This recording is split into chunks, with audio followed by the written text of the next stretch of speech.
The locker door hung at an angle, not wide open, not closed, just wrong, like a jaw gone slack.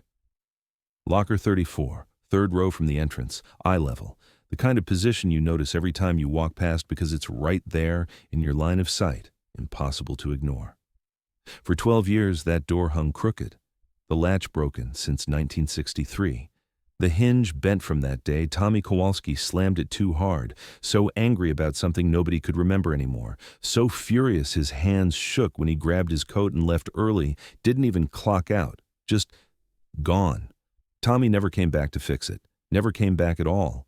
And for 12 years, 4,380 days, give or take, that locker stayed exactly as he'd left it, door hanging open just enough to see inside, just enough to remind everyone. Just enough to ask the question nobody wanted to answer. The other men worked around it, walked past it, opened their own lockers on either side, number 33, number 35, careful not to look directly at 34, careful not to touch it, careful not to acknowledge that it existed, even though it was right there, every single day, hanging open like an unfinished sentence. Some unspoken rule had formed. Nobody said it out loud, but everyone knew. You don't touch Tommy's locker, you don't close it, you don't move his things, you just leave it. But nobody knew why. It started in the summer of 1963, June, hot, the kind of heat that made the factory floor feel like standing inside an engine. Air thick and heavy, metal too hot to touch with bare skin, sweat running down backs and faces no matter how much water you drank.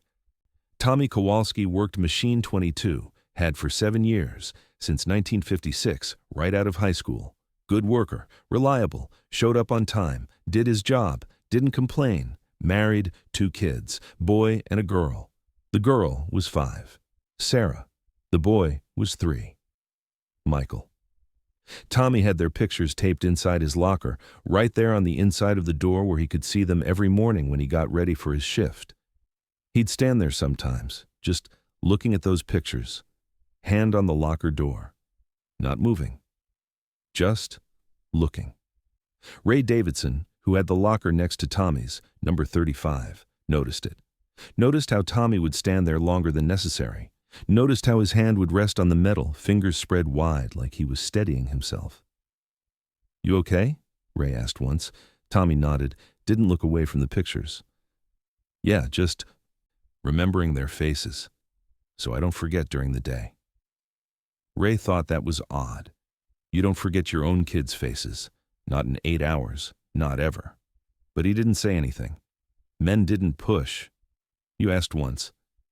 If the answer was fine, you let it go. That was June 14th, 1963. June 15th, Tommy didn't show up for his shift. Not unusual. People got sick, cars broke down, life happened. But June 16th, he didn't show up either. June 17th, still gone. By June 18th, people started asking questions. The foreman, Big Mike Patterson, same man who'd be foreman 19 years later when the factory closed, made some calls, talked to someone at the police station, talked to someone at the hospital, got an answer nobody wanted to hear. Tommy's daughter Sarah had gotten sick. Real sick. Something with her lungs. Pneumonia, maybe. Or worse. The doctors weren't sure. She'd been in the hospital since June 13th. She died on June 15th, 5 years old. Tommy hadn't come to work because he'd been at the hospital, watching his daughter die. And then he'd been at the funeral home, making arrangements. And then he'd been at the cemetery, burying his little girl. The factory learned all this secondhand, through phone calls and neighbors and the manager at the bank who knew Tommy's wife. Information trickling in, piece by piece, until the whole picture formed. Nobody knew what to say. Nobody knew what to do. Big Mike sent flowers to Tommy's house. The union took up a collection, passed a hat around the factory floor, raised $217. Somebody delivered it to Tommy's wife in an envelope with a card everyone had signed. They waited for Tommy to come back. 3 weeks passed. Then Tommy showed up. Monday morning. Clocked in at 6:04 a.m., 4 minutes late, which wasn't like him, but nobody said anything. He walked to his locker. Number 34, opened it, stood there looking inside for a long time. Longer than usual, long enough that Ray Davidson, getting ready at locker 35, started to feel uncomfortable, started to feel like he was watching something private. Tommy reached up, touched the photograph of Sarah, the one taped to the inside of the locker door. His finger traced the edge of her face. Then he grabbed his work gloves, slammed the locker door. The door bounced back open. Latch didn't catch. Hinge bent from the force. Tommy looked at it, looked at the crooked door hanging there, looked at the photograph of Sarah visible inside, and he just walked away, didn't try to close it again. Didn't fix it, just left it hanging open and went to machine 22 and started his shift. Ray thought Tommy would fix it later, during break maybe, or at lunch, or at the end of the day. But Tommy didn't, and the next day, the door was still hanging open, and the day after that, and the day after that. At first, Ray thought about saying something, thought about offering to fix it. He had tools, could bend the hinge back, replace the latch, take 5 minutes, tops. But something stopped him. The way Tommy walked past that locker every day, the way he didn't look at it, didn't acknowledge it, like it wasn't there. Like if he didn't see it, it couldn't hurt him. So Ray didn't say anything, didn't offer to fix it, and neither did anyone else. The locker stayed open. Weeks became months, months became years. The photograph of Sarah, visible through the open door, started to fade, color leaching out from the sunlight that came through the high windows in the locker room, her face going pale, her dress going from bright yellow to washed-out cream. Other things appeared in the locker over time, things Tommy added but never talked about. A small teddy bear, brown, worn, one eye missing, a child's drawing, crayon on construction paper, a house, a family, stick figures holding hands, a birthday card. To Daddy, written in careful, crooked letters. These things accumulated slowly, quietly.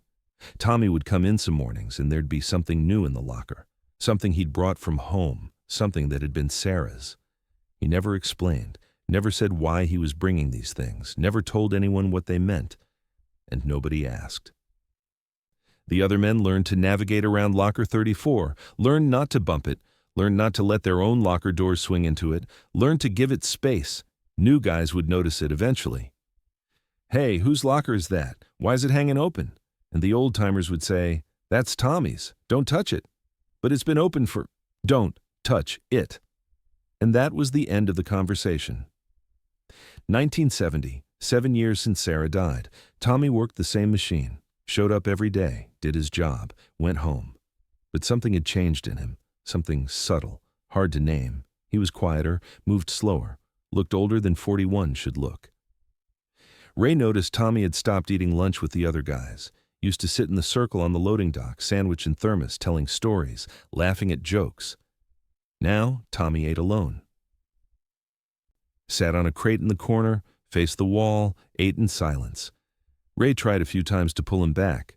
"Hey, Tommy, come sit with us." Tommy would shake his head. "I'm good here." "You sure? We're talking about the Tigers game, talking about—" "I said I'm good." And Ray would let it go. Because what else could you do? The locker stayed open. The photograph of Sarah, barely visible now, so faded you could hardly make out her face, stayed taped to the door. And Tommy kept adding things, a hair ribbon, pink, frayed at the edges, a small toy car, red metal, one wheel missing, a report card from kindergarten, all S's for satisfactory. Teacher's note at the bottom, "Sarah is a joy to have in class." The locker was becoming a shrine, but nobody said that word out loud. 1975, 12 years. Tommy was 46 now, hair mostly gray, face lined, hands that shook sometimes when he thought nobody was looking.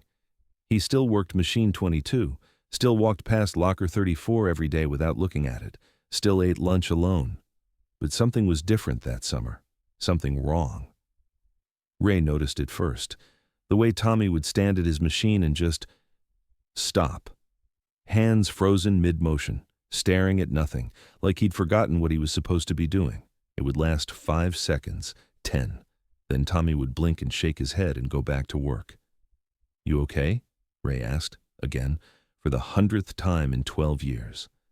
"Fine," Tommy said, same answer as always, but he wasn't fine. Everyone could see it. August 3rd, 1975, Monday morning, hot day. Summer heat pressing down like a weight. Tommy didn't show up for his shift. Ray clocked in, went to his locker, number 35, right next to Tommy's. He looked at Locker 34, the door still hanging open, the photograph of Sarah, now so faded she was almost invisible, still taped inside.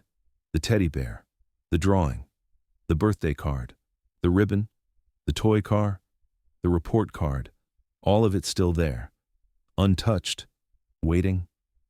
Ray got dressed for his shift, went to Machine 22, started working. But Tommy's station stayed empty. By lunch, people were talking. "Where's Tommy?" By end of shift, Big Mike was making phone calls. Tuesday morning, Tommy still didn't show up. Wednesday, still gone. Thursday morning, Big Mike came into the locker room before the shift started, called everyone together. "Got some news about Tommy," he said, voice rough, face harder than usual. "He's in the hospital. Had a breakdown, mental breakdown.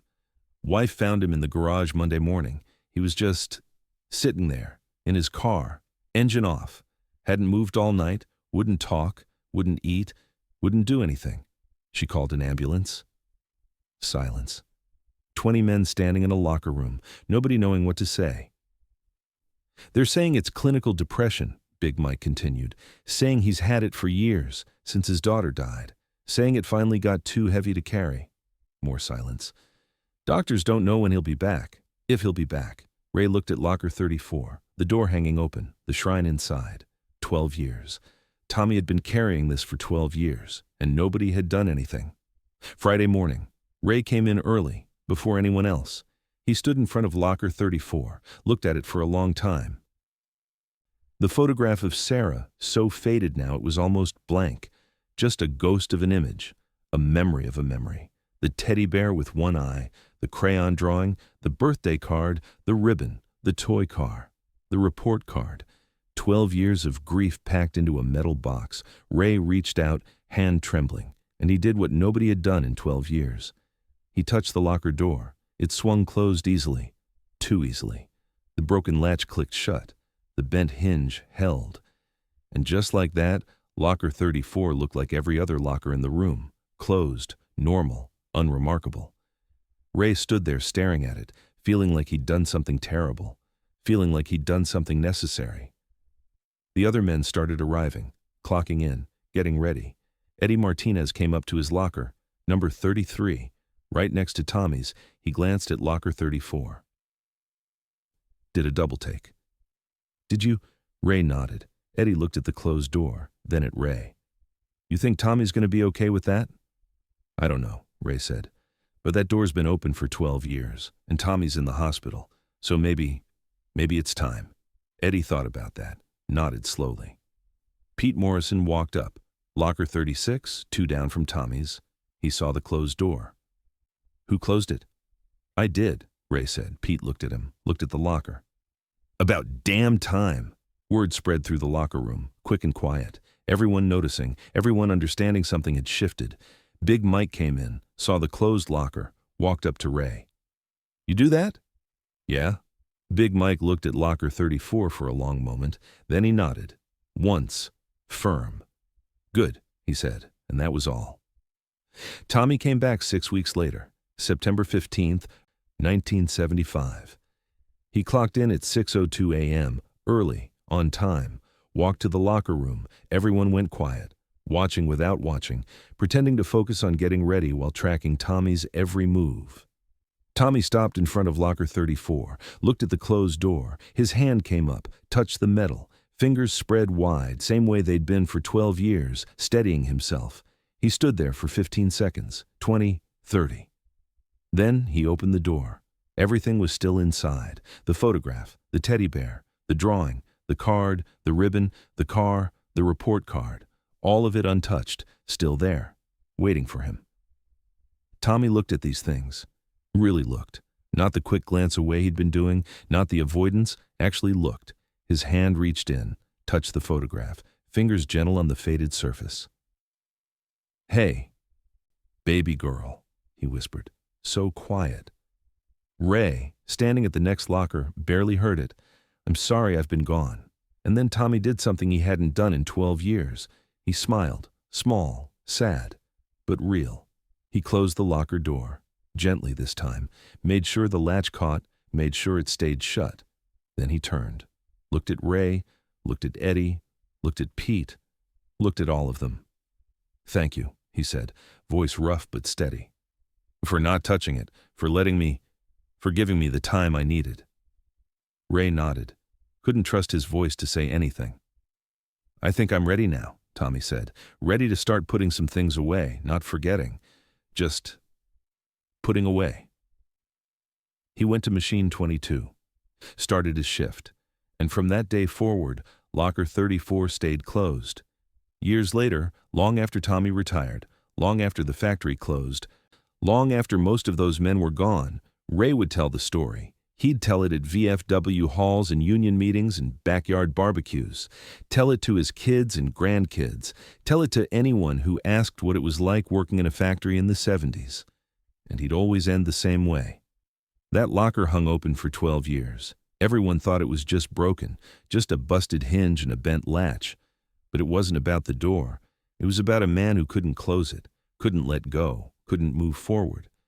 And we understood that. All of us. Even if we didn't talk about it, even if we couldn't help him, we understood.